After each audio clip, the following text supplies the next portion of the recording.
ప్రభువు మీకు ఏది అవసరమో ప్రభువుని అడిగితే ప్రభు ఇస్తాడు. కనుక ఈయన ఒక బహుమానంగా వచ్చాడు, ఒక రిక్తునిగా వచ్చాడు, ఒక దాసునిగా వచ్చాడు. సాక్షాత్తు దేవుడేండి. ఆ నోటి మాట సెలవిస్తే చాలు అద్భుతాలు జరుగుతాయి. కుంటోలు కాలిచ్చి, గుడ్డోలు కాలిచ్చి, మోగవారికి మాట ఇచ్చి సరిపోయిన వారిని సైతము సజీవులుగా లేపిన ఈ మహాదేవుడు దాసునిగా వచ్చి రిక్తునిగా మానవుడు ఎలా జీవించాలో జీవించి చూపించాడు.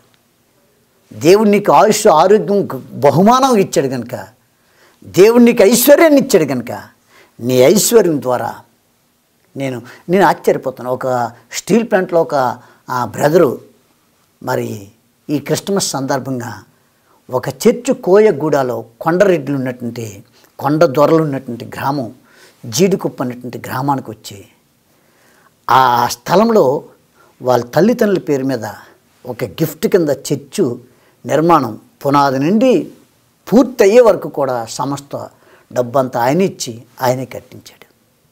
దేవునికి బిడ్డలారా, మీకున్న ఆ ధన సంపదలు మనమే బట్టలు కొని ఎంజాయ్ చేసి రకరకాలుగా ఎంజాయ్ చేయడం కాదు. యేసు ప్రభు గిఫ్ట్ కింద నీ పాపం నా పాపం సర్వమానవాళ యొక్క జన్మ పాపాన్ని ఆ యొక్క కర్మ పాపాన్ని విమోచించడానికి వచ్చి ఈ లోకంలో ఒక వ్యక్తి దేవుణ్ణి నమ్ముకున్న తర్వాత ఎలా జీవించాలో, క్రీస్తు స్వరూపంలోకి ఎలా వెళ్ళాలో ఆయన ఈ మానవుడిగా జీవించి ఆయన నిరూపించాడు.